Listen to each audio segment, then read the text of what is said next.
প্রভু কহে ভাবনা না করিহ আর, পণ্ডিত হইয়া কেনে না করো বিচার। ঈশ্বর প্রেয়সী সীতা চিদানন্দ মূর্তি, প্রাকৃত ইন্দ্রিয় তারে দেখিতে নাহি শক্তি। তো মহাপ্রভু বোঝাচ্ছেন রামধনকে, তিনি রাম ভক্ত, তো তিনি সর্বক্ষণ ওই রামলীলার মধ্যেই প্রবেশ করে থাকেন। তো তার বড় কষ্ট যে সীতা দেবীকে, জানকী মাতাকে সেই রাবণ হরণ করে নিয়ে গেছে। তো এই দুঃখে তিনি প্রসাদ গ্রহণও বন্ধ করে দিয়ে বসে আছেন। মহাপ্রভু বেলা গড়িয়ে গেল, তারপর প্রসাদ মহাপ্রভু গ্রহণ করলেন, কিন্তু তিনি গ্রহণ করলেন না সেই ব্রাহ্মণ। তো মহাপ্রভু বলছেন, দেখো প্রভু কহে এই ভাবনা না করিহ আর, পণ্ডিত হইয়া কেন না করো বিচার। তুমি তো পণ্ডিত, তো বিচার করে কেন দেখো না? বিচার করে দেখবে তো। কি বললেন? ঈশ্বর প্রেয়সী সীতা চিদানন্দ মূর্তি, প্রাকৃত ইন্দ্রিয় তারে দেখিতে নাহি শক্তি। ভগবান যেমন সচ্চিৎ আনন্দময়, সীতা দেবী তিনিও সচ্চিৎ আনন্দময়ী। তো তাকে বললেন তিনি প্রাকৃত ইন্দ্রিয় তারে দেখিতে নাহি শক্তি, এই প্রাকৃত ইন্দ্রিয় দিয়ে তাকে দর্শন করাও সম্ভব নয়। ভগবান দর্শন করা কোনোদিন সম্ভব নয় এই প্রাকৃত ইন্দ্রিয় দ্বারা। এটাই হচ্ছে আসলে সত্য কথা। এই প্রাকৃত নয়ন দ্বারা কোনোদিন দর্শন করা ভগবানকে যাবে না, তিনি অপ্রাকৃত।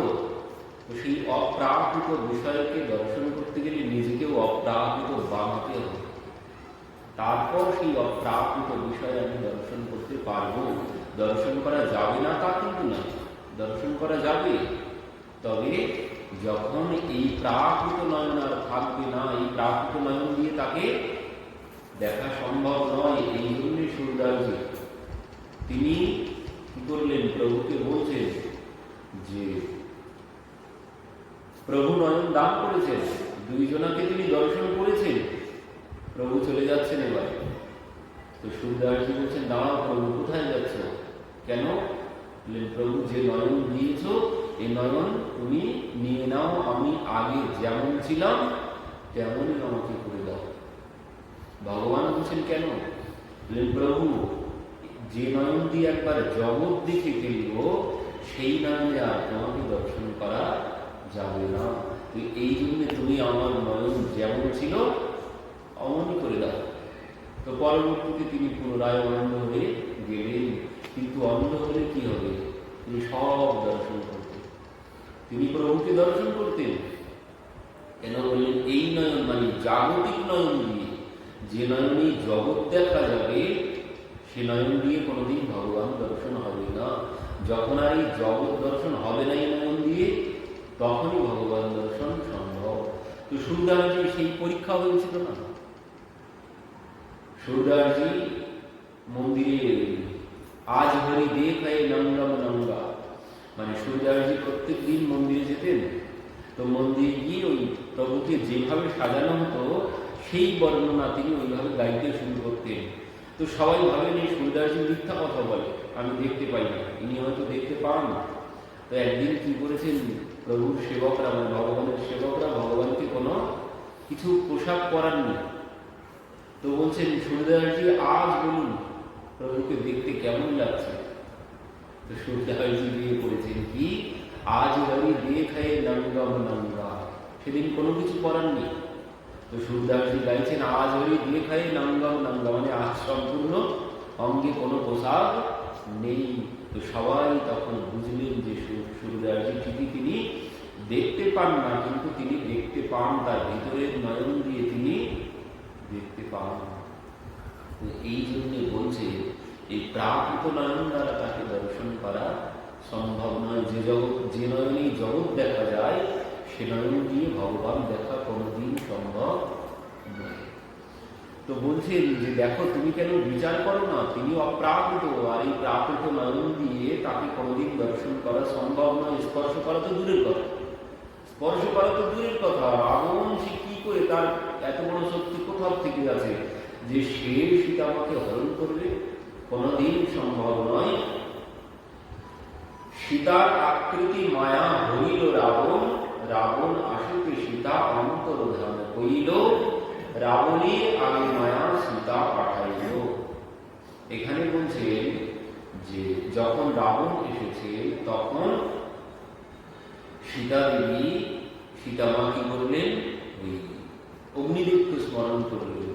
সঙ্গে সঙ্গে তিনি অগ্নির মধ্যে প্রবেশ করলেন, আর অগ্নিদেব একটি মায়া সীতা ওখানে রেখে গিয়েছিলেন, আর সেই মায়া সীতাকেই রাবণ হরণ করে নিয়ে গিয়েছিলেন।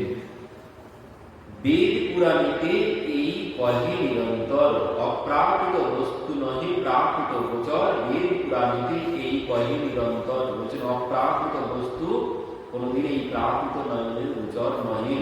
বেদ পুরাণীতে এই কথা কহে নিরন্তর বলছেন, বেদ পুরাণে সমস্ত শাস্ত্রে এই কথাই বলা আছে।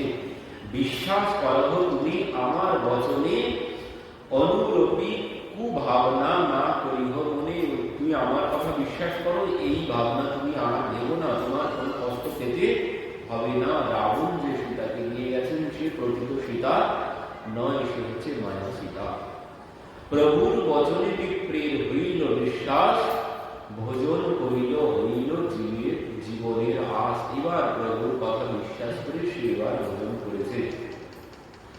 তারে আশ্বসিয়া প্রভু করিল গমন, কৃত মলয় স্নান করি আইলা দুর্বেশন।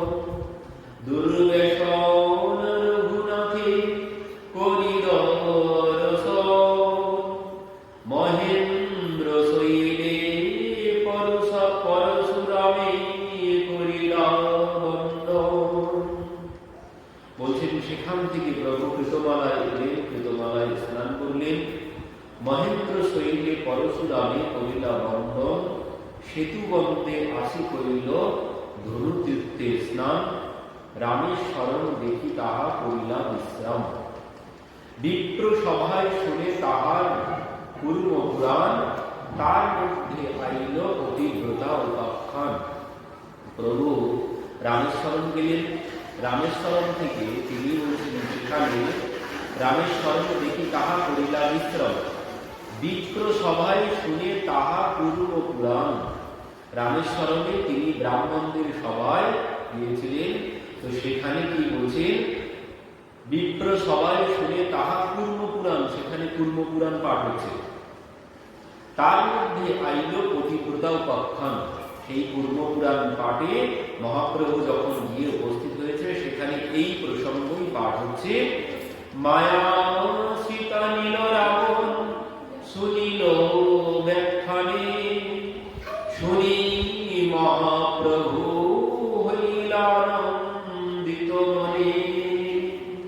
পূর্ব পুরাণে এই প্রসঙ্গ বলা আছে, তো সেখানে এই পাঠ হচ্ছে যে মায়া সীতা নীল রাবণ শুনিল ব্যাখ্যানে, শুনি মহাপ্রভু হইলা আনন্দিত মনে। মহাপ্রভু এই কথা শ্রবণ করে বড় আনন্দ পেয়েছেন।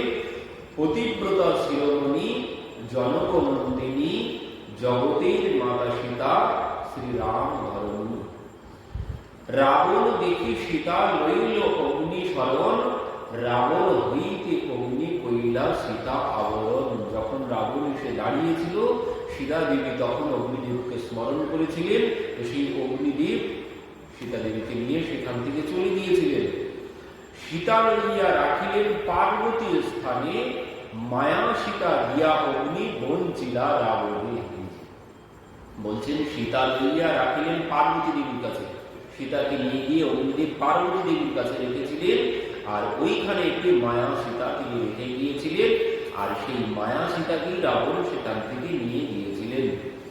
রঘুনাথ আসি যবে রাবণে মারিলা, অগ্নি পরীক্ষা দিতে যবে সীতারে আনিলা। রাবণ বধ করে যখন ফিরে এলেন, পরবর্তীতে যখন অগ্নি পরীক্ষা মানে ওই সীতাদেবী এতদিন ছিলেন রাবণের কাছে, এই জন্য সবাই নানান রকম প্রশ্ন তুলেছেন। আমরা সেই প্রসঙ্গ জানি, এক ডোবার পত্নী গৃহে ছিল না, তো সে তার পত্নীকে বলছে আমি রাম না যে তোকে ঘরে তুলব। এই সমস্ত কথা চারিদিকে যখন শুনতে পেলেন প্রভু, এই জন্য অগ্নি পরীক্ষার ব্যবস্থা করলেন। তো সেই অগ্নি পরীক্ষায় কি হয়েছিল, তবে মায়া সীতা অগ্নি অন্তর্ধান, মায়া সীতা অগ্নিকে অন্তর্ধান করলো, আর সত্য সীতা আনি দিল রাম বিদ্যমান। সত্য সীতা ওই অগ্নির ভিতর থেকে এসে উপস্থিত হলেন। শুনিয়া প্রভুর আনন্দিত হইল রামদাস বিপ্রের কথা হইল স্মরণ। সেই রামদাস বিপ্র, তার কথা মহাপ্রভু এবার মনে পড়েছে। তো এই সব সিদ্ধান্ত শুনি প্রভুর আনন্দিত হইল, ব্রাহ্মণ স্থানে মাগি সেই পত্র লইল। এবার যে ব্রাহ্মণরা পাঠ করেছিল পূর্বপুরাণ, তো সেখানে গিয়ে মহাপ্রভু বললেন দেখো, এই যে পাতাতে এই প্রসঙ্গ আছে, ওই গ্রন্থ থেকে ওই পাতাটা তোমরা আমাকে কেটে দাও, আর ওখানে এইগুলো লিখে একটা পাতা তোমরা সংযোগ করে নাও, কারণ লিখে নিয়ে আসলে যদি বিশ্বাস না হয়। এই জন্য মহাপ্রভু কি করলেন, ওই গ্রন্থ থেকে ওই পাতা কেটে নিলেন। কি বলছে, নূতন পত্র লিখিয়া পুস্তকে রাখিল। নূতন পাতায় ওগুলো লিখে পুস্তকের মধ্যে রাখলেন, আর ওই পুস্তক থেকে ওই পাতা কেটে মহাপ্রভু নিয়ে এলেন। প্রতিটি লাগি পুরাতন পত্র মাগি লইল। পুরাতন পত্র মানে পুরাতন পাতাটি নিলেন, নূতন পাতা পরবর্তীতে লিখে সেখানে সংযোগ করা হলো। পত্র লইয়া দক্ষিণ মথুরা আইলা, রামদাস বিপ্রে সেই পত্র আনি দিলা।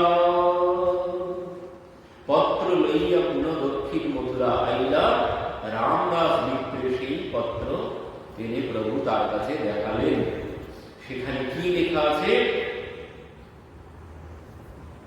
সীতয়া রাধিত বহিষ্যয়া সীতয়া জিজনা, তাম জহারসগ্রীব সীতাবন্নী পুরঙ্গতা। পরীক্ষা সময় বন্নী ছায়া সীতা বিবেশসা, বন্নী সীতাম সমানীয় সপুরাজনীয়াৎ।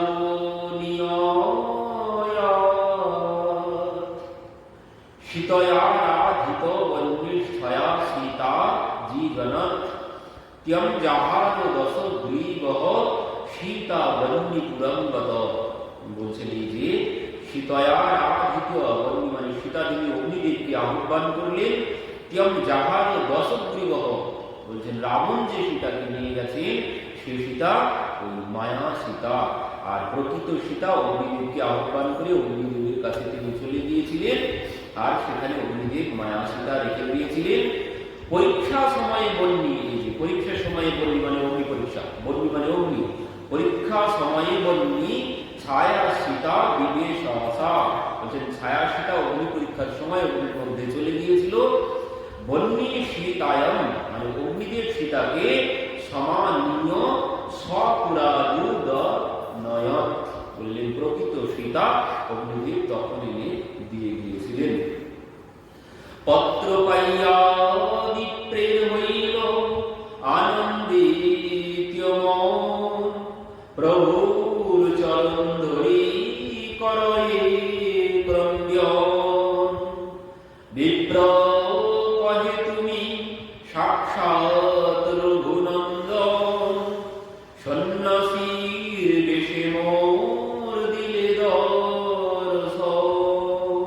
সেই ব্রাহ্মণ এবার প্রভুর চরণে গিয়ে পড়ে বলছেন, প্রভু তুমি সাক্ষাৎ রঘুনন্দন, তুমি আমার রাম, সন্ন্যাসীর বেশে মোরে দিলে দর্শন। সন্ন্যাসীর বেশে তুমি আমার কাছে এইভাবে এসে উপস্থিত হয়েছ।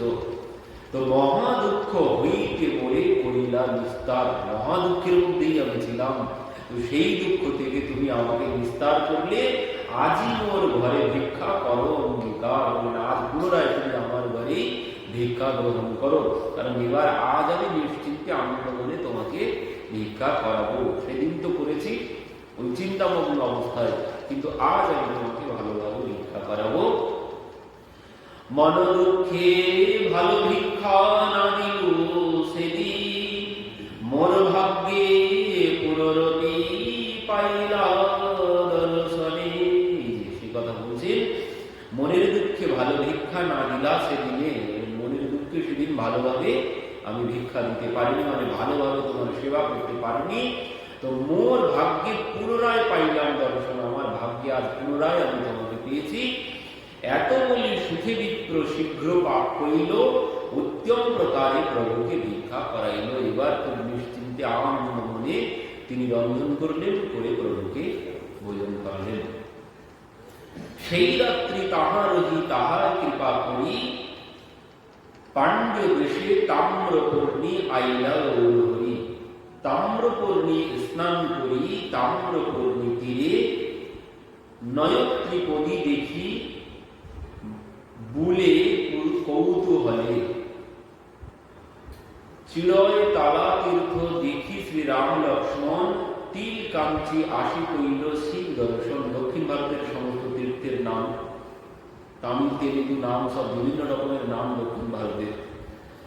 পরবর্তীতে গজেন্দ্র মোক্ষ তীর্থে দেখি বিষ্ণু তীর্থ, পানাপাড়ি তীর্থ আসি দেখি সীতাপতি। গজেন্দ্র তীর্থ সেই যেখানে গজেন্দ্র মোক্ষ হয়েছিল, সেই তীর্থে মহাপ্রভু গিয়েছিলেন।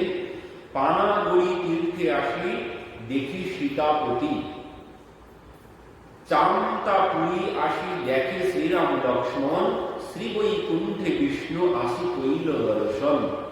মলয় পর্বতে কইল অগস্ত্য বন্দন, কন্যা কুমারী তাহা কইল দর্শন। আমলি তলাতে রাম দেখি গৌর হরি, মল্লার দেশেতে আইলা যাহা ভট্টমারি। আমলিতলা থেকে, আমলিতলা রাম দেখি গৌর হরি, আমলিতলাতে সেখানেও প্রভু রাম মন্দির আছে, সেখানে প্রভুকে দর্শন করলেন। মল্লার দেশেতে আইলা যাহা ভট্টমারি, এবার এসেছেন একটি দেশে মল্লার দেশ। তো সেই দেশে যে সম্প্রদায় আছে তাদের নাম হচ্ছে ভট্টমারি। তামাল কার্তিক দেখি আইলা বাতাপানি, রঘুনাথ দেখি তাহা বঞ্চিলা রজনী। তামাল কার্তিক দেখি আইলা বাতাপানি, রঘুনাথ দেখি তাহা বঞ্চিলা রজনী। সেখানে রাত্রিতে থাকলেন। এবার প্রভুর সাথে ছিলেন গোসাইয়ের সঙ্গে রহে কৃষ্ণদাস ব্রাহ্মণ। কৃষ্ণদাস ব্রাহ্মণ ছিলেন। ভট্টমারি সহ তার কইল দর্শন। স্ত্রী ধন দেখিয়া তার লোভ জন্মাইল, আর্য সরল বিপ্রের বুদ্ধিনাশ হইল। মহাপ্রভুর সঙ্গে যে কৃষ্ণদাস ছিল, সে কি করেছে, ওই যে ভট্টমারি একটি সম্প্রদায়, এই সম্প্রদায় এরা কিন্তু সব সন্ন্যাসীর বেশি থাকত, কিন্তু কেউ সন্ন্যাসী না, সবাই গেরুয়া পোশাক পরে সন্ন্যাসী সেজে থাকত। তাদের কাজ কি, তারা ওই বিভিন্ন জায়গা থেকে কন্যাদেরকে হরণ করে আনত। এবার কি করেছে, এইভাবে হরণ করে করে তাদের সম্প্রদায় বাড়াতো। তারা এক এক সময় এক এক জায়গায় যেত, সেখানে তাঁবু বানিয়ে সেখানে থাকতো। তো এখানে কি করেছে, এইখানে যখন মহাপ্রভু গিয়েছিলেন ওই বর্তমান সম্প্রদায়ের কাছে, তখন তারা কি করেছে, কৃষ্ণদাসকে এক স্ত্রী দর্শন করিয়ে ওর প্রতি একে মোহিত করিয়েছে, করিয়ে একে তারা রেখে দিয়েছে। কৃষ্ণদাস সে সহজ সরল পাগলা টাইপের লোক ছিল, তো সে তাকে এরা রেখে দিয়েছে। এবার স্ত্রী ধন দেখাইয়া তার লোভ জন্মাইল, আর্য সরল বিপ্রের বুদ্ধি নাশ করল। যিনি সরল ছিল তার বুদ্ধি নষ্ট হয়ে গেছে, সে তাদের সাথে থেকে গেছে। প্রাতে উঠি আইলা বিপ্র ভট্টমারি ঘরে, তাহার উদ্দেশ্যে প্রভু আইলা সত্তরে। ওই যে ভট্টমারির কাছে পুনরায় মহাপ্রভু এবার এসেছে কৃষ্ণদাসের জন্যে। আসিয়া কহেন সব ভট্টমারি বলে, আমার ব্রাহ্মণ তুমি রাখো কি কারণে, আমার সঙ্গের ব্রাহ্মণ তাকে তুমি কি জন্য রেখেছো তোমরা? তো বলছি, তুমি সন্ন্যাসী, দেখো আমি সন্ন্যাসী, আমার দুঃখ দেহ তুমি ন্যায় নাহি বাসি। তোমরাও সন্ন্যাসী, আর আমিও সন্ন্যাসী, তো তোমরা সন্ন্যাসী হয়ে একজন সন্ন্যাসীকে কেন কষ্ট দিচ্ছ, তার সঙ্গীকে তোমরা এইভাবে কেন ধরে রেখেছ? শুনি সব ভট্ট মারি উঠে অস্ত্র লইয়া, মারিবারে আইসে সব চারিদিকে ধাইয়া। এবার সমস্ত ভট্টমারি সেই দল, তারা সবাই মহাপ্রভুকে অস্ত্র শস্ত্র নিয়ে মারতে এসেছে। এবার কি হয়েছে, তার অস্ত্র তার সঙ্গে পড়ে হাত হইতে, খণ্ড খণ্ড হইল ভট্টমারি পড়িল চারিদিকে। মানে যারা মহাপ্রভুকে মারতে এসেছে অস্ত্র নিয়ে, তাদের হাতের অস্ত্র তাদের শরীরেই প্রহার করছে, করে তারাই সেখানে খণ্ড বিখণ্ড হয়ে পড়ে গেছে। তো এই দেখে কয়েকজন যখন এই অবস্থা হয়েছে, আর সবাই ভয় করে সেখান থেকে চলে গেছে। কি বলছেন, ভট্টমারি ঘরে মহা উঠিল ক্রন্দন, কেশে ধরি বিপ্র লইয়া করিলা গমন, সেই দিনে চলি আইলা পয়স্বিনী তীরে। ওই অবস্থা দেখে সেই ভট্টমারিগণ সেই কৃষ্ণদাসকে ছেড়ে দিয়েছেন। তো মহাপ্রভু সেখান থেকে কি করলেন, সেদিনে চলে আইলা পয়স্বিনী তীরে, স্নান করি গেলা আদি কেশব মন্দিরে। কেশব দেখিয়া বিপ্রে আবিষ্ট হইলা, নতি স্তুতি নৃত্য গীত বহুত করিলা। প্রেম দেখি লোকের হইল মহা চমৎকার, সর্বলোক হইল প্রভুর পরম সৎকার। মহাভক্তগণ সহ তাহা গোষ্ঠী হইল, ব্রাহ্মণ সংহিতাধ্যায় তাহাই পাইল। ব্রহ্ম সংহিতা তাহাই পাইল, পুঁথি পাইয়া প্রভুর আনন্দ অপার, কম্প অশ্রু শেখ স্তম্ভ পুলক বিকার। বলছেন মহাপ্রভু সর্বলোক হইল প্রভুর পরম সৎকার, মহাভক্তগণ নতি স্তুতি করেন সবাই। তো প্রভু সেখানে বলছে পয়স্বিনী তীরে স্নান করে গেল কেশব মন্দিরে। এই কেশব মন্দিরে প্রভু ব্রহ্ম সংহিতা গ্রন্থ পেয়েছিলেন। তো সেই ব্রহ্ম সংহিতা তিনি ওখান থেকে সংগ্রহ করলেন। পুঁথি পাইয়া প্রভু আনন্দ অপার, কম্প অশ্রুষের স্তম্ভ পুলক বিকার। সিদ্ধান্ত শাস্ত্র নাহি ব্রহ্ম সংহিতার সমান। সিদ্ধান্ত শাস্ত্র গোবিন্দ মহিমা জ্ঞানে পরম করুণ, অল্প অক্ষরে কহে সিদ্ধান্ত অপার। সকল বৈষ্ণব শাস্ত্র মধ্যে প্রতি সার, সমস্ত বৈষ্ণব শাস্ত্রের মধ্যে সার গ্রন্থ হচ্ছে ব্রহ্ম সংহিতা। এই জন্য মহাপ্রভু বড় আনন্দ পেয়েছেন সেই ব্রহ্ম সংহিতা গ্রন্থ এখানে পেয়ে। বহু যত্নে সেই পুঁথি নীল লিখাইয়া, অনন্তীয় পদ্মনাভ আইলা অবস্থিত হইয়া। কি করলেন, সেই গ্রন্থ, সেই ব্রহ্ম সংহিতা গ্রন্থ মহাপ্রভু কি করলেন, পুনরায় একটি লিখে নিয়ে নিলেন সেখান থেকে। পরবর্তীতে কি করলেন, অনন্ত পদ্মনাভ আইলা হর্ষিত হইয়া, দিন দুই পদ্মনাভে করিল দর্শন, আনন্দে দেখিতে আইল শ্রী জনার্দন। দিন দুই তাহা করি কীর্তন নর্তন, পয়স্বী আসিয়া দেখে শঙ্কর নারায়ণ। সিংহারি মঠ আইলা শঙ্করাচার্য স্থানে, মৎস্য তীর্থ দেখি কইল তুঙ্গভদ্রা স্নানে। মাধ্যাচার্য স্থানে আইলা যাহা তত্ত্ববাদী, উরূপ কৃষ্ণ দেখি তাহা লইল প্রেম উন্মাদী। এবার মহাপ্রভু এসেছেন কোথায়, মাধ্যাচার্য সম্প্রদায়ের কাছে। যে সম্প্রদায়, যে মাধ্য গৌড়ীয় সম্প্রদায়, ওই মাধ্যাচার্য, যার জন্য ব্রহ্ম সম্প্রদায় মাধ্যাচার্য সম্প্রদায় হয়েছে। মানে ব্রহ্মার থেকে যে সম্প্রদায় হয়েছে সেই সম্প্রদায় মাধ্যাচার্য সম্প্রদায়, মাধ্য গৌড়ীয় সম্প্রদায়। তো সেই মাধ্যাচার্য স্থানে, মানে মাধ্যাচার্যের সমস্ত ভক্তবৃন্দ, তাদের কাছে মহাপ্রভু এসেছেন। তো উরূপ কৃষ্ণ দেখি তাহা হইল প্রেম উন্মাদী। সেখানে যে বিগ্রহ ছিল উরূপ কৃষ্ণ তার নাম।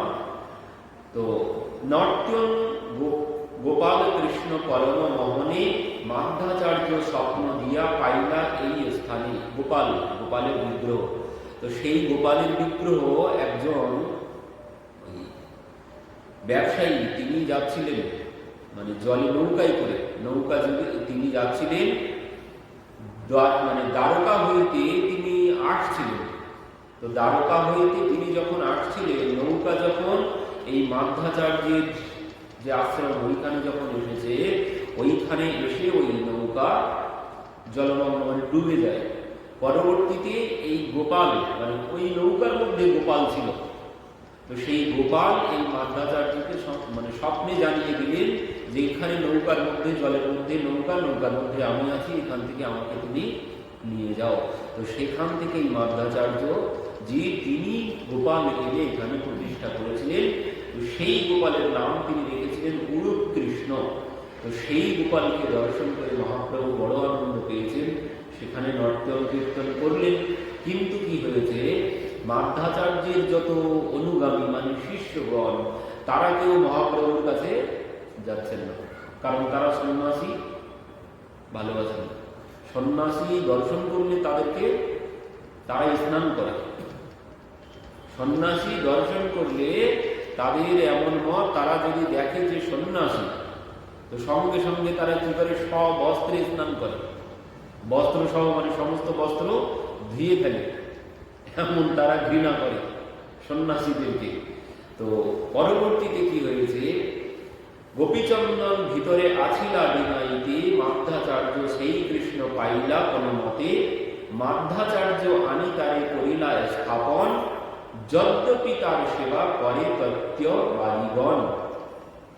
কৃষ্ণ মূর্তি দেখি প্রভুর মহাসুখ পাইল, প্রেমাবেশে বহুক্ষণ নৃত্য গীত কইল। তত্ত্ববাদীগণ প্রভুকে মায়াবাদী জ্ঞানে, প্রথম দর্শনে প্রভুর না কইল সম্ভাষণে। এই যে প্রভুকে তারা ওই মায়াবাদী, শঙ্করাচার্য যে মায়ার পথ প্রচার করে গেছেন, এই মানে এনারাও মহাপ্রভুকে মায়াবাদী সন্ন্যাসী। ওই যে প্রকাশানন্দ সরস্বতী, উনিও ছিলেন মায়াবাদী। তো এনাকে সবাই ভেবেছে ইনিও ওই মায়াবাদী সন্ন্যাসী। তো এই জন্য এনার কাছে কেউ আসছেন না, এনাকে দেখে অনেকে স্নান করতে গেছে। তো পরবর্তীতে কিন্তু কি হয়েছে, মহাপ্রভু যখন ওই গোপাল দর্শন করেছেন, গোপালকে দর্শন করে তিনি প্রেমাবেশে নৃত্য গীত করেছেন, অশ্রু কম্প পুলক শ্বেত আদি অষ্টসাত্ত্বিক বিকার যখন মহাপ্রভুর মধ্যে দর্শন করেছেন, মানে ভক্তির লক্ষণ যখন মহাপ্রভুর মধ্যে লক্ষ্য করেছেন, তখন সবাই মহাপ্রভুর কাছে এসেছেন। ওই যে প্রকাশানন্দ সরস্বতী মহাপ্রভুকে বলছেন, তুমি তো সন্ন্যাসী, সন্ন্যাসীর ধর্ম বেদান্ত শ্রবণ, হাসো কাঁদো পাগলের মতো দেই দেই করে নাচো, এই কেমন ভাব তোমার? এসব ওরা জানে না। যারা মায়াবাদী তারা এই সমস্ত কোনো কিছু গ্রাহ্যই করে না, মানে এসব তাদের কাছে কোনো মূল্য নেই। তো সেই প্রকাশানন্দ সরস্বতী মহাপ্রভুকেও জ্ঞান দিতে গিয়েছিলেন, সন্ন্যাসীর ধর্ম বেদান্ত শ্রবণ, তুমি কৃষ্ণ কৃষ্ণ বলো আর দেই দেই করে নাচো কাঁদো, এ তো কোনো সন্ন্যাসীর ধর্ম নয়। সার্বভৌম ভট্টাচার্য ওই কথাই, ওই দলেরই ছিল সার্বভৌম ভট্টাচার্য, তিনিও মহাপ্রভুকে বলছেন যে তুমি এই অল্প বয়সে সন্ন্যাস গ্রহণ করেছো, তো তুমি কি সন্ন্যাস রক্ষা করতে পারবে? তুমি আমার কাছে এসো, প্রত্যেক দিন আমি তোমাকে বেদান্ত শ্রবণ করাবো, কারণ সন্ন্যাসীর ধর্ম বেদান্ত শ্রবণ, তো তোমাকে আমি বেদান্ত শ্রবণ করাবো। তো এখানেও ওরা ওই ভেবেছে। তো এই সম্প্রদায়কে এনারা কেউ ভালোবাসে না, মাধ্যাচার্য সম্প্রদায়ে তারা কেউ সন্ন্যাসী, ওই মায়াবাদী সন্ন্যাসী তারা ভাবে। এই জন্যে তারা মহাপ্রভুর কাছে প্রথমে কেউ আসেননি। পরবর্তীতে মহাপ্রভুর মধ্যেই প্রেম দর্শন করে তারা প্রভুর কাছে গেছেন। বৈষ্ণব জ্ঞানেতে বহু করিল সৎকার, পাছে প্রেমাবেশ দেখি হইল চমৎকার। প্রভুর মধ্যে যে প্রেম আবেশ আছে, এই প্রেম ভক্তি দর্শন করে তারা চমৎকৃত হয়েছেন। পরবর্তীতে সবাই প্রভুর কাছে গেছেন। তা সভা সহিত গোষ্ঠী করিল আরম্ভ, তা সবার অন্তরে গর্ব জানি গৌরচন্দ্র, তা সভা সহিত গোষ্ঠী করিল আরম্ভ, মানে তাদের মধ্যে যে একটি অহংকার ছিল, তো সেই জন্য মহাপ্রভু তাদের সঙ্গে এবার আলোচনা করতে বসেছেন। তত্ত্ববাদী আচার্য শাস্ত্রে পরম প্রবীণ, তারই প্রশ্ন কইল প্রভু হইয়া যেন দিন। তাদের মধ্যে যিনি শাস্ত্রজ্ঞ ছিলেন তার কাছে মহাপ্রভু প্রশ্ন করেছেন, দিন ভাবে যেন মহাপ্রভু কোনো কিছু জানেন না, জানতে চাইছেন। কি বলছেন? সাধ্য সাধন আমি না জানি ভালো মতে, সাধ্য সাধন জানাও আমাতে। কি বলছেন? তত্ত্ববাদী আচার্য শাস্ত্রে পরম প্রবীণ, তারে প্রশ্ন করিল প্রভু হইয়া যেন দিন। কি বললেন? সাধ্য সাধন আমি না জানি ভালো মতে, সাধ্য সাধন শ্রেষ্ঠ জানাহ আমাকে। সাধ্য সাধন পথ, সাধ্য সাধন কি আমাকে জানাও। আচার্য কহে বর্ণাশ্রম ধর্মে ধর্ম কৃষ্ণে সমর্পণ, এই হয় কৃষ্ণ ভক্তির শ্রেষ্ঠ সাধন। সেই রামকৃষ্ণ সংবাদের কথা মনে করতে হবে। এবার কি বলছে? আচার্য কহে বর্ণাশ্রম ধর্ম কৃষ্ণে সমর্পণ, এই হয় কৃষ্ণ ভক্তির শ্রেষ্ঠ সাধন। কি বললেন? বর্ণাশ্রম ধর্ম কৃষ্ণে সমর্পণ। বর্ণাশ্রম প্রথমে হচ্ছে ওই স্বধর্ম আচরণে বিষ্ণু ভক্তি হয়, পরবর্তীতে বলছেন কৃষ্ণের সমর্পণ মানে সমস্ত কর্ম ভগবানের সমর্পণ, এই হয় কৃষ্ণ ভক্তির শ্রেষ্ঠ সাধন। পঞ্চবিধ মুক্তি পাইয়া বৈকুণ্ঠে গমন, সাধ্য শ্রেষ্ঠ হয় এই শাস্ত্র নিরূপণ। কি বললেন? পঞ্চবিধ মুক্তি পাইয়া বৈকুণ্ঠে গমন, শাস্ত্র শ্রেষ্ঠ হয় এই শাস্ত্র নিরূপণ। ওই মাধ্যাচার্যের যে সম্প্রদায়ের যে পণ্ডিত, তিনি কি বলছেন? পঞ্চবিধ মুক্তি পাইয়া বৈকুণ্ঠে গমন। পঞ্চবিধ মুক্তি ওই যে শালুক্য শাস্ত্রী সামুক্য সারূপ্য একাত্যতা মাপুত দীয়মানম ন গৃহন্তি বিনামত সেবনম জনা। তো এখানে বলছেন ওই 5 প্রকারের মুক্তি গ্রহণ করে বৈকুণ্ঠে গমন করতে হবে। এই হচ্ছে সাধ্য, এই হচ্ছে সাধনা। মানে সাধ্য মানে যেটি সাধ্য মানে যে পথ অবলম্বন করলে আমি বৈকুণ্ঠ গমন করতে পারবো, সেটাই হচ্ছে আমার সাধন, আর ওটাই হচ্ছে সাধ্য। তো বলছেন যে ওই মুক্ত হওয়াই, বৈকুণ্ঠে যাওয়া, মুক্ত হয়ে বৈকুণ্ঠ প্রাপ্ত হওয়া, এটাই হচ্ছে সাধ্য। সর্বশ্রেষ্ঠ হয় এই শাস্ত্রের নিরূপণ। বলছেন এটাই হচ্ছে সর্বশ্রেষ্ঠ সাধ্য সাধন। 5 প্রকারের মুক্তি সর্বশ্রেষ্ঠ সাধ্য সাধন। প্রভু কহে শাস্ত্রে কহে শ্রবণ কীর্তন কৃষ্ণ প্রেম সেবা ফলের পরম সাধন। প্রভু বলছেন দেখো এগুলো কোনো সাধ্য সাধন নয়। কেন নয়? কারণ তো আমরা আগেই শ্রবণ করেছি, কপিল ভগবান বললেন দিয়ে মানম ন গৃহন্তি। একজন ভক্তকে যদি দেওয়া হয় এই 5 প্রকারের মুক্তি, তাহলে সে কোনোদিন গ্রহণ করবে না। কপিল ভগবান বলছেন শালুক্য শাস্ত্রী সামিক্য সারূপ্য একত্বতা বলে নিয়ে কোনো ভক্তকে দিলেও সে কোনোদিন ভক্ত গ্রহণ করে না। ভরতজি ওই জন্য বলেছিলেন, পরে যাচ্ছি সেখানে। তো প্রভু বলছেন শাস্ত্র কহে শ্রবণ কীর্তন কৃষ্ণ প্রেম সেবা ফলের পরম সাধন। প্রভু বললেন যে দেখো এই সাধন, প্রকৃত সাধন কি? শাস্ত্র কহে শ্রবণ কীর্তন কৃষ্ণ প্রেম সেবা ফলের পরম সাধন। বললেন পরম সাধন কি? পরম সাধন হচ্ছে শ্রবণ আর কীর্তন। ভাগবত যে কথা বলছেন প্রহ্লাদ মহারাজ, শ্রবণম কীর্তনম বিষ্ণু স্মরণম পাদসেবনম অর্চনম বন্দনম দাস্য সখ্যাত্মনিবেদনম ইতি পুংসার্পিতা বিষ্ণু ভক্তিশ্চেত নবলক্ষণা ক্রিয়তে ভগবত্যধ্যমন্যসোধীতত্যমম ইতি পুংসার্পিতা বিষ্ণু ভক্তিশ্চেত নবলক্ষণা ক্রিয়তে ভগবত্যধ্যমন্যে ধীয়তত্যমম। বলছেন একমাত্র উত্তম সাধন কি? ওই শ্রবণম কীর্তনম বিষ্ণু স্মরণম পাদ সেবনম অর্চনম বন্দনম দাস্য সখ্য আত্মনিবেদনম। এই ভক্তি সাধন, এই হচ্ছে ভক্তি সাধন।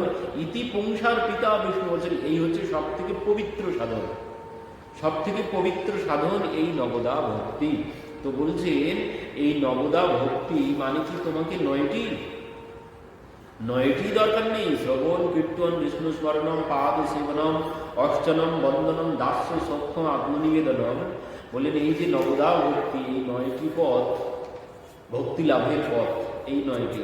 তো বললেন যে কোনো একটি গ্রহণ করতে পারলে, যে কোনো একটি, এই 9টি সাধন দরকার নেই, যে কোনো একটি পথ গ্রহণ করতে পারলে, এই 9টির মধ্যে যদি একটি পথ আমি গ্রহণ করতে পারি, তাতেই আমি পরম লাভ আমার হয়ে যাবে, আমি ভগবান পেয়ে যাব। কারণ সেই প্রভু রামচন্দ্র স্বয়ং, এ তো প্রহ্লাদ মহারাজ বলেছেন, আর স্বয়ং ভগবান প্রভু রামচন্দ্র তিনি বলছেন সবরী মাতাকে, যে নবদা ভক্তির উপদেশ করেছিলেন, প্রথম ভপতি সন্ত্যনুকর সংজ্ঞা দুসরি রতি মম কথা প্রসংজ্ঞা গুরুপদ পঙ্কজ সেবা তিসরি ভপতি আমান চৌতি ভপতি মম গুণগান করৌ কপটতে জীবান। এইভাবে তিনি নবদা ভক্তির কথা এখানে বলেছেন। তো সব শেষে বলছেন নবমহু এ कहु जिनके হই নারী পুরুষ সচরাচর কই। সব শেষে প্রভু রামচন্দ্র বলছেন সো অতিশয় প্রিয় ভামিনী মোরে সকল প্রকার ভক্তি দৃঢ় তোরে। প্রভু বলছেন, সবরী মাকে বলছেন 9টি, এই যে 9টি নবদা ভক্তি, নবমহু এ कहु, মানে এই 9টির মধ্যে যে কোনো একটি গুণ যদি কারোর মধ্যে থাকে, শ্রবণ, না হলে কীর্তন, না হলে স্মরণ, না হলে পাদসেবনম, না হলে অর্চন, না হলে বরণ, যে কোনো একটি পথ যদি একটি গুণ কারোর মধ্যে থেকে যায়, বলছেন সো অতিশয় প্রিয় ভামিনী মোরে, বলছেন সে আমার কাছে অতি প্রিয়। যার মধ্যে একটি গুণ আছে, যে কোনো একটি গুণ থাকতে হবে, তাতেই তার কল্যাণ হয়ে যাবে। তো মহাপ্রভু বললেন এই যে সাধন, বললেন এই সাধনের মধ্যে যে কোনো একটি সাধন, যে কোনো একটি পথ অবলম্বন করতে হবে, তাহলে তোমার সাধ্য সাধন সম্পন্ন হবে। পরবর্তীতে বলছেন মহাপ্রভু এবার খণ্ডন করছেন, শ্রবণ কীর্তন হইতে কৃষ্ণ প্রেমা সেই পরম পুরুষার্থ সীমা। শ্রবণ কীর্তন হইতে কৃষ্ণ হয় প্রেমা, মানে শ্রবণ কীর্তন করতে করতে ভগবত প্রেম জাগবে। কপিল ভগবান এই কথা বলেছেন। কপিল ভগবান সেখানে কি বললেন মাকে, ওই কপিল ভগবান মাকে বললেন মা কথা শ্রবণ করতে হবে, সাধু সঙ্গে কথা শ্রবণ করতে হবে। সাধু সঙ্গে কথা শ্রবণ করলে কি হবে, আস্তে আস্তে প্রেম ভক্তি লাভ হবে। তো এখানেও মহাপ্রভু বললেন যে দেখো, শ্রবণ কীর্তনের দ্বারাই ভক্তি লাভ হবে, আর সেই পরম পুরুষার্থ, সেটি হচ্ছে সাধ্য সাধন, সেটি হচ্ছে প্রকৃত সাধ্য সাধন। এখানে পরবর্তীতে মহাপ্রভু ভাগবত থেকে পুনরায় উদ্ধৃতি দিচ্ছে, এবং প্রত্যয় স্বপ্রিয় নাম কীর্ত্য জাত অনুরাগ দ্রুত চিত্ত উচ্চ হাসাচ্যরোদিতি রোত গায় তন্মনবৃত্যতি।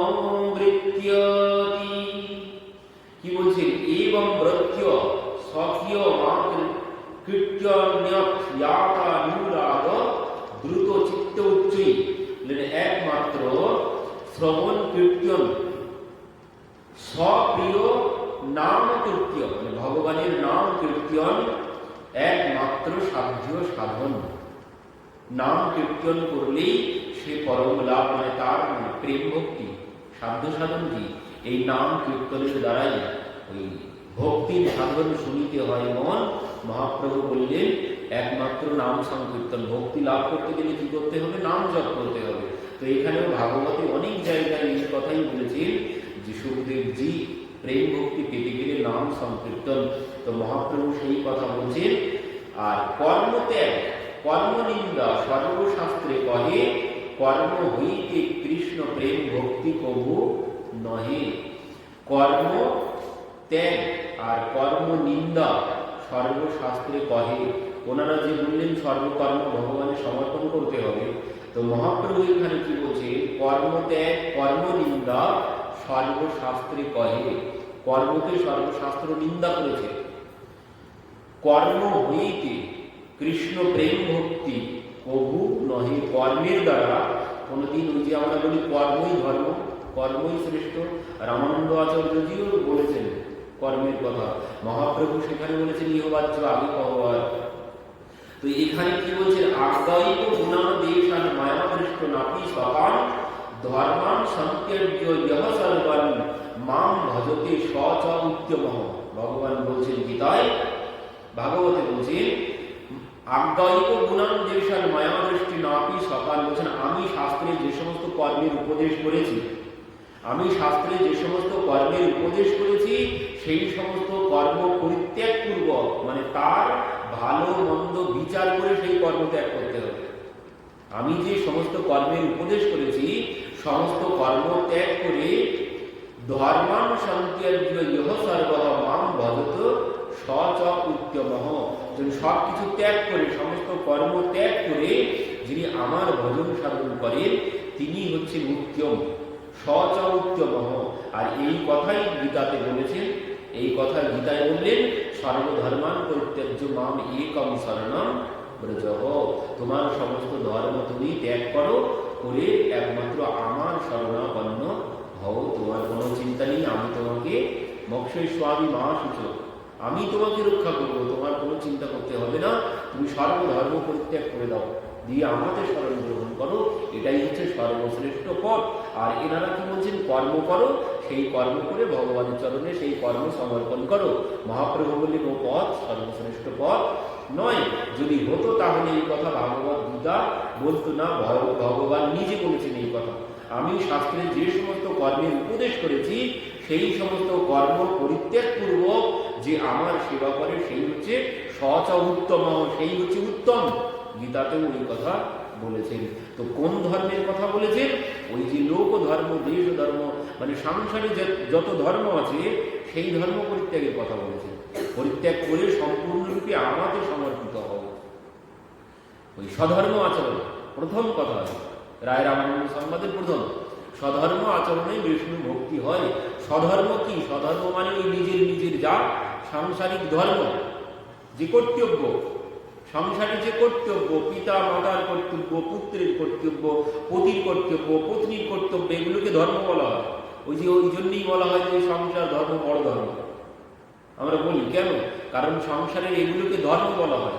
মানে পিতার কাজ পুত্রকে লালন পালন করা ছোটবেলায়, পরবর্তীতে সন্তানের কাজ হচ্ছে পিতা মাতাকে দেখা, পতির কাজ পত্নীকে দেখা, পত্নীর কাজ পতিকে সেবা শুশ্রূষা করা। তো এইগুলো হচ্ছে সব সংসারের ধর্ম, এগুলোই কর্ম। তো এই ধর্ম দিয়ে কোনোদিন পরম কল্যাণ হবে না।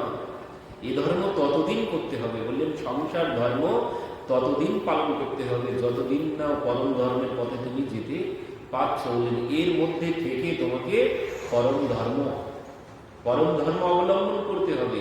আমরা ভাগবতে দেখতে পাই ভগবান শকটে লাথি মেরেছিলেন। কেন? কারণ শকটের উপরে কি আছে? সংসারের বিষয়। তো বললেন আমি নিচে, সংসার উপরে, কোনোদিন সেই সংসার ভালোভাবে চলতে পারি না। কখন ভালোভাবে চলবে? বললেন সংসার ধর্ম, মানে সংসারের ধর্ম মানে সংসারের কর্তব্যটি হচ্ছে ধর্ম, আরো একটি আছে পরম ধর্ম। ধর্ম প্রজ্জিত কৈতব অত্র পরম, ভাগবতের দ্বিতীয় শ্লোক বলছেন ধর্ম প্রজ্জিত কৈতব অত্র পরম নির্মৎ স্বরানম শতাম বিদ্যম বাস্তবমত্র বস্তু শিবিদম তাপত্রয় উন্মূলনম। এই তাপত্রয় উন্মূলন কখন হবে? যখন আমি পরম ধর্ম অবলম্বন করব। ও ধর্মে কোনোদিন তাপত্রয় উন্মূলন হবে না, কোনোদিন কষ্ট কোনোদিন যাবে না। ও সংসারে যতই কর্তব্য আমি পালন করি না কেন, ওই সংসারের কর্তব্য পালন করে কোনোদিন ওই ত্রিতাপ কিছুতেই যাবে না। সংসারের ধর্ম পালন করে বলে ত্রিতাপ কখন যাবে? যখন আমি ওই ধর্মের সাথে সাথে পরম ধর্মকে সাথে রাখতে হবে। আর পরম ধর্ম কোনটি? ভগবানের সেবা, ভগবানের নাম, ভগবানের কথা শ্রবণ, এগুলো হচ্ছে পরম ধর্ম। এই যে আমরা কথা শ্রবণ করতে বসেছি এটি পরম ধর্ম। আর সংসারের যে দায় দায়িত্ব কর্তব্য এগুলো সব ধর্ম। তো বললেন সংসারের এই দায় দায়িত্ব কতদিন পালন করব? বলছেন ততদিন পালন করব যতদিন না এই পরম ধর্ম সম্পূর্ণরূপে ধরতে পারছি। সম্পূর্ণরূপে যখন পরম ধর্মকে আমি ধরে ফেলব তখন আর তোমার ধর্ম পালন করতে হবে না। তখন আর কিন্তু ধর্ম বাদ দিলে ধর্ম পরিত্যাগ করলে তখন কিন্তু আর কোনো অপরাধ হবে না। যখন আমি সম্পূর্ণরূপে পরম ধর্ম গ্রহণ করে ফেলব, তখন কিন্তু আর কোনো অপরাধ হবে না। ধর্ম ত্যাগ করলে, তখন ধর্ম ত্যাগ করলে কোনো অপরাধ হবে না। যেভাবে ধর্ম আর পরম ধর্ম, এই পার্থক্যটা আমরা নিরূপণ করতে পারি না, এটাই হচ্ছে বড় সমস্যা। এই হচ্ছে পরম ধর্ম, সংসারের দায়িত্ব ধর্ম। প্রভু যখন রামচন্দ্র যখন বনে যাবেন, লক্ষ্মণজি এসেছেন, দাদা আমি যাব, আমি তোমার সাথে যাব। তো প্রভু সেখানে ধর্মের উপদেশ করলেন, ভাই তুমি গেলে হবে না। কেন? পিতা মাতাকে দেখা তোমার দায়িত্ব, তোমার ধর্ম। পিতা মাতাকে দেখা তোমার ধর্ম। তুমি চলে গেলে মাতা পিতাকে কে দেখবে? তুমি সংসারে থাকো, মাতা পিতার সেবা করো। সীতা দেবী এসেছেন, আমিও তোমার সাথে যাব। সেখানেও বলছেন শ্বশুর শাশুড়ির সেবা করা তোমার ধর্ম। শ্বশুর শাশুড়ির সেবা করা তোমার ধর্ম। সংসারে থেকে যাও, সংসারে থাকো, মাকে বাবাকে কে দেখবে? তাদের সেবা করবে। কিন্তু তারা কি করলো? তারা সবাই প্রভুর সঙ্গে গেলেন। তাহলে কি হলো? ধর্ম কিন্তু ত্যাগ করেছে। তাতে কি অপরাধ হয়েছে? লক্ষ্মণজি ধর্ম ত্যাগ করেছে, সীতা দেবী ধর্ম ত্যাগ করেছে। কেন? পরম ধর্মের জন্য। তারা ধর্ম ত্যাগ করে পরম ধর্ম বেছে নিয়েছে। ধর্ম ত্যাগ করে পরম ধর্ম বেছে নিয়েছে। তার জন্য কিন্তু তাদের কোনো অপরাধ হয়নি। পিতামাতার সেবা করেনি, তার জন্য তাদের কোনো অপরাধ হয়নি। যদি আমি সম্পূর্ণরূপে পরম ধর্ম গ্রহণ করতে পারি, তখন কিন্তু আর কোনো অপরাধ হবে না। সংসারের সেবা না করলে আর কোনো অপরাধ হবে না। কিন্তু সেটি কখন? যখন ওই সম্পূর্ণরূপে সব ত্যাগ করে ভগবানকে পাওয়ার জন্য চলে যাব, তখন আর কোনো অপরাধ হবে না। তখন যদি আমি সংসারের দায়িত্ব কর্তব্য পালন না করি, তাতে কোনো অসুবিধা হবে না। যদি আমি পরম ধর্মের পথ সম্পূর্ণরূপে গ্রহণ করি। তো এই জন্যে বলছেন, এই সংসার ধর্ম, এ ধর্ম সর্বধর্মান পরিত্যাজ্য। এই ধর্ম তুমি সব পরিত্যাগ করো, করে সম্পূর্ণরূপে আমাকে শরণ নাও। আমি তোমাকে কেন? তোমার সংসার সব আমি, সবাইকে আমি দেখবো। তোমার আর কোনো চিন্তা করতে হবে না যদি তুমি আমাকে ধরো। যদি তুমি আমাকে ধরো, তোমার সংসার সব আমি দেখবো, তোমার কোনো চিন্তা করতে হবে না। কবিরদাসজি সম্পূর্ণরূপে যখন সমাধিত হয়ে গেলেন, সেই কাপড়ের বান্ডিল বিক্রি করতে গিয়ে ভিখারিকে দান করে দিয়ে চলে এলেন। এবার সম্পূর্ণরূপে প্রভুর শরণ নিয়ে নিয়েছে। এবার বলছেন, ও না হয় কিছুদিন ভগবানের নাম করে কাটিয়ে দেবো। তো 3 দিন কেটে গেছে গঙ্গার তীরে বসে বসে ভজ মন রাম নাম সুখদায়ী, রাম নাম কে দো অক্ষর মে সব সুখ শান্তি সমায়ী। ভজ মন রাম নাম সুখদায়ী। সমস্ত ধর্ম সব ত্যাগ করেছেন, করে ওই ভজ মন রাম নাম সুখদায়ী। বলছেন, ওরে মন, বসে বসে রাম নাম কর, এই হচ্ছে সব সুখের আধার, এর মধ্যেই সমস্ত সুখ আছে। তো বসে বসে 3 দিন ধরে, খাওয়া দাওয়া সব বাদ, 3 দিন ধরে বসে বসে রাম রাম রাম রাম রাম রাম নাম করে চলেছেন। 3 দিন পর ভগবান নিজেই এসে উপস্থিত হয়েছেন। 400-500 গাড়ি লাইন দিয়ে এসেছে। তেল, ডাল, চাল, তরি, তরকারি কি প্রয়োজন সব এনে ভগবান দিয়ে গেলেন মায়ের কাছে। কবিরদাস এবার মা ওই গ্রামের লোকজনকে বললেন, যাও আমার ছেলেকে খুঁজে নিয়ে এসে 1 বস্তা মোহর, স্বর্ণের মোহর দিয়ে গেছে। তো মা ওই মোহর 4-5টি করে গ্রামের লোকজন যারা এসেছে তাদের সবাইকে 4-5টা করে দিয়েছে। দিয়ে বলছেন, যাও আমার ছেলেকে খুঁজে নিয়ে এসো, আমার ছেলে কোথায় আছে। তো তারা এবার খুঁজতে বার হয়েছেন। খুঁজে খুঁজে দেখলেন গঙ্গার তীরে বসে বসে রাম রাম করছেন। কবিদাসজি সত্যি বাড়ি চলুন, কেন কি হয়েছে একবার দেখবেন, চলুন কি হয়েছে। তো বাড়িতে এসেছেন, এসে দেখছেন ঘরে তো পা দেওয়ার জায়গা নেই। চাল, ডাল, তেল, তরি, তরকারি, মানে বস্তা বস্তা, টিন টিন তেল, ঘি। মা এসব কি? মা বলছেন, কেন তুই পাঠিয়েছিস? মা, তোমার মাথা খারাপ হয়েছে, আমি পাঠিয়েছি? 1 বান্ডিল কাপড় বিক্রি করে এত কিছু হয়? আমি তো তাই বলেছিলাম, কিন্তু সে তো বললো না তুই পাঠিয়েছিস। ভগবান বলছেন যে মাকে বলছেন যে তোমার ছেলে সব পাঠিয়েছে। তো মা বলেছিলেন, না এ কোনোদিন হয় না, কিন্তু ভগবান জোর করে দিয়ে গেলেন। তো কবিরদাসজি মাকে জিজ্ঞাসা করছেন, মা যে দিয়ে গেল তার নাম কি বললো? মা বলছেন, তার নাম বলেছে কেশব বাঞ্জা। মা এই কেশব শিখে যেমন তেমন কেশব নয়, এ সেই অর্জুনের সখা, সেই কেশবই দিয়ে গেছে। তো সঙ্গে সঙ্গে কবিতায় কি করলেন, সেই সমস্ত যা কিছু দিয়ে গেছে সব এবার বাড়িতে যা ছিল ওই জিনিসপত্রের সাথে বাড়িতে যা ছিল সেই তাঁত বোনা কাপড় সব, মানে তাঁতের মানে মেশিনটা যাতে কাপড় বোনেন সেই মেশিনটাও সমেত সব দান করে দিয়েছে। কানা করি কিছুই রাখেনি। মা গালি দিচ্ছে, মা গালি দিচ্ছে, হে আল্লাহ তুমি দেখো এর কেন মরণ হয় না। তো সব কিছু দান করে দিয়ে বলছেন মা। এবার কবির দাসজি কি করেছে, সর্ব অঙ্গে রাম নাম লিখে নিয়েছেন। কবির দাসজি মাকে বলছেন মা, যে একবার দিয়ে গেছে সে আবার দিয়ে যাবে, তোমার কোনো চিন্তা করতে হবে না, তুমি তোমার নাম করো, মানে তার নাম করো, তুমি তার নাম করো, যে একবার দিয়েছে সে আবার দিয়ে যাবে, কোনো চিন্তা তোমার করতে হবে না। তো সম্পূর্ণরূপে কবির দাসজি যখন স্মরণ নিলেন ভগবান সম্পূর্ণরূপে তখন তাকে রক্ষা করলেন। তো এই জন্য বললেন তুমি সমস্ত ধর্ম সব কিছু, এনার ধর্ম কি ছিল, ওই কাপড় বিক্রি করে সংসারে চাল ডাল কিনে এনে মানে পত্নীর মায়ের ভরণ পোষণ করা এনার ধর্ম ছিল। কিন্তু সেই ধর্ম পরিত্যাগ করেছে, করে সেই কাপড়ের বান্ডিল সব তিনি দান করে দিয়েছেন। তো সব ধর্ম ত্যাগ করে দিয়ে এবার একমাত্র পরম ধর্ম গ্রহণ করেছেন। কি নাম? শ্রবণ কীর্তন পরম ধর্ম। মহাপ্রভু বললেন এখানেও যে শ্রবণ কীর্তনই হচ্ছে পরম ধর্ম, তুমি বসে বসে ওই নাম কীর্তন করতে লাগো। তো কবির দাসজি পরম ধর্ম পালন করছেন সব বাদ দিয়ে। তো ভগবান বাধ্য হয়ে তিনি ওই মোক্ষই স্বামী মহাটুচ, তিনি সমস্ত কিছু রক্ষা সৎকৃদেব প্রপন্যা তবাস্মিতি আচতে অভয়ম সর্বভূতেভ্যো দদামি এতদ্ব্রতম মম। তো এই জন্য বলছেন একমাত্র পরম ধর্ম ভগবানের নাম শ্রবণ কীর্তন। তাবৎ কর্মাণি কুর্বীত ন নির্বিদ্যেত যাবতঃ মৎ কথা শ্রবণাদৌ বা শ্রদ্ধা যাবন্য জায়তে। কি বললেন? তাবৎ কর্মাণি কুর্বীত ন নির্বিদ্যতে যাবত মৎ কথা শ্রবণাদৌ বা শ্রদ্ধা যাবন্য জায়তে।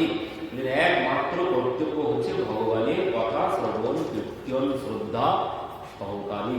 এতেই মানে এর দ্বারাই তুমি তোমার সাধ্য সাধন সব পেয়ে যাবে। এটি হচ্ছে প্রকৃত সাধ্য সাধন শ্রবণ কীর্তন। শ্রবণ কীর্তন ওই যে শতাঙ্ক সংজ্ঞান মম বীর্য সংবিদ ভবন্তি হৃৎকর্ণ রসায়ন কথা তজ্জসনা দাস্য পবর্বৎমনি শ্রদ্ধা রতির ভক্তির অনুক্রমিষ্যতি। ওই যে প্রেম ভক্তি সাধ্যসার, প্রেম ভক্তি সাধ্যসার সব শেষে বললেন একমাত্র সাধ্যসার প্রেম ভক্তি। তো প্রেম ভক্তি কখন আসবে? শতাং প্রসঙ্গান মম বীর্য সংবিদ ভবন্তি হৃৎকর্ণ রসায়ন কথা তজ্জসনা দাস্য পবর্বৎমনি শ্রদ্ধা রতির ভক্তির অনুক্রমিষ্যতি। ওই প্রেম ভক্তি ওই ক্রমিষ্যতি মানে ক্রমে ক্রমে তুমি যখন শ্রবণ কীর্তন করবে তখন ক্রমে ক্রমে শ্রদ্ধা রতি ভক্তির অনুক্রমিষ্যতি। ওই প্রেম ভক্তি সব প্রথমে শ্রদ্ধা আসবে, তারপর রতি মানে প্রেম আসবে, তারপর ভক্তি আসবে।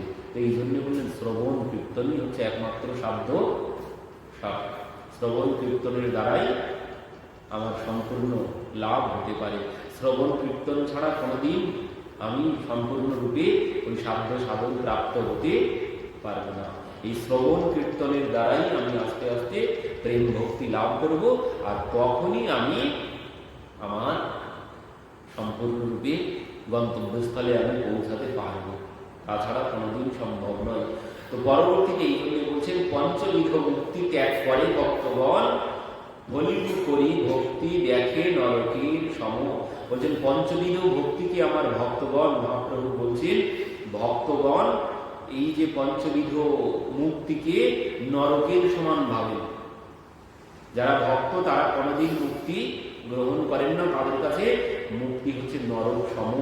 এই যে সালুক্য শাস্ত্রী সামিক্য সারিক্য মাতৃত দীয়মান গ্রহণটি বিনা সেবনম জানা। মহাপ্রভু বলছেন তাদেরকে যে ভক্ত কোনোদিন এই মুক্তি দিলেও গ্রহণ করেন না, ভাগবত বলেছে। কারণ কি আমরা দেখতে পাই এই যে মুক্তি, এখানে মহাপ্রভু একটি প্রসঙ্গের কথা বলেছেন। আজকে তো আর সময় নিয়ে আমরা আগামী দিন শ্রবণ করবো। ওই যে চিত্রকেতু যখন গিয়েছিলেন মহাদেবের সভায়, মানে উপরে তিনি ভ্রমণ করছিলেন, করতে করতে দেখলেন ওখানে গিয়ে কৈলাসে গিয়ে উপস্থিত হয়েছেন। তো চিত্রকেতু দেখছেন যে মহাদেব দেবীকে কোলে নিয়ে বসে, সমস্ত সাধু সন্ন্যাসী বসে আছে জটা জুটোধারী, আর মহাদেব কি করেছে নিজের পত্নীকে কোলে বসে তাদের সম্মুখে সেই সমস্ত সাধু সন্ন্যাসীদেরকে বৈরাগ্যের কথা শ্রবণ করাচ্ছেন। চিত্রকেতু দেখি তো এসে ফেলেছেন, হায় হায় বাবা, তুমি এই সমস্ত সাধু সন্ন্যাসী তাদেরকে বৈরাগ্যের কথা শোনাচ্ছ নিজের পত্নীকে কোলে বসিয়ে। এই যখন হেসে ফেলেছেন, সেখানে গিয়ে তখন সঙ্গে সঙ্গে পার্বতী দেবী, কি তোর এত বড় সাহস, তুই এখানে এসে এমন ভাবনা তোর মনে জেগেছে, সঙ্গে সঙ্গে তিনি অভিশাপ দিয়ে দিলেন, যা তুই অসুর তুলে গিয়ে জন্মগ্রহণ কর। তো চিত্রকেতু বলছেন, মা তুমি যে অভিশাপ দিলে, সে অভিশাপ আমি মাথা পেতে গ্রহণ করলাম। কেন? বলছেন এইখানে এই সংসারে মুক্তি, ভক্তি মানে মুক্তি আর এই মায়া, সংসার সম্পূর্ণতই মায়া, এখানে মুক্তিতেও তো কোনো লাভ হবে না, আর অভিশাপে মানে স্বর্গে গিয়েও কোনো লাভ হবে না, নরকে গিয়েও কোনো লাভ হবে না, আর মুক্তিতেও কোনো লাভ হবে না। তো তুমি যে অভিশাপ দিয়েছ, আমি সেই অভিশাপ মাথা পেতে নিলাম। তবে মা আমি কত না, তবে মা তোমার কাছে আমার একটি চাওয়া, আমি যেখানেই যাই তাতে কোনো দুঃখ নেই, আমি অসুরকুলেও যাই তাতে কোনো দুঃখ নেই, তুমি আমাকে এই বর দাও যেন যেখানেই যাই যেন ভক্তি আমার থাকে, ভগবত চরণে যেন আমার ভক্তি থাকে। এই কথা যখন বলে চিত্রকেতু চলে গেছে, মহাদেব দেবীকে বলছেন, দেবী দেখেছ আমার ভক্ত কিন্তু যেমন তেমন ভক্ত নয়, সেও অভিশাপ দিতে পারত, অভিশাপ তো দেয়নি, কিন্তু সে চাইল কি, বললেন ও মুক্তির কোনো প্রয়োজন নেই, স্বর্গও চাই না, নরকও দরকার নেই, সবই ভগবানের মায়া। মুক্তিও যেমন ভগবানের মায়া, স্বর্গ নরকও ভগবানেরই মায়া। তবে কি চাই? বললেন মা যেন ভক্তি থাকে ভগবত চরণে। এই জন্যে সেই চিত্রকেতু সব শেষে যখন সেই বৃত্রাসুর রূপে এলেন, চিত্রকেতু বৃত্রাসুর রূপে এলেন, ইন্দ্রের সাথে যখন যুদ্ধ হচ্ছে, তখন সেই ইন্দ্রের সম্মুখে দাঁড়িয়ে দাঁড়িয়ে কি বলছে?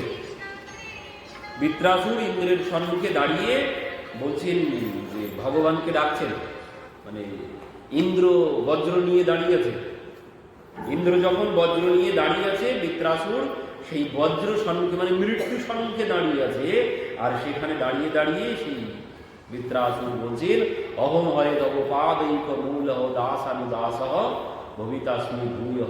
প্রভু আমি যেন অহম হরে তব পাদৈক মূল, প্রভু আমি যেন এই ভক্তি লাভ করতে পারি, আর কি যেন পরবর্তীতে আবার যদি আসি, যেন তোমার ভক্তের চরণের দাসের অনুদাস হয়ে পুনরায় আসতে পারি, এই বাসনা আমার। এই দেখে তো ইন্দ্র অবাক হয়ে গেছে।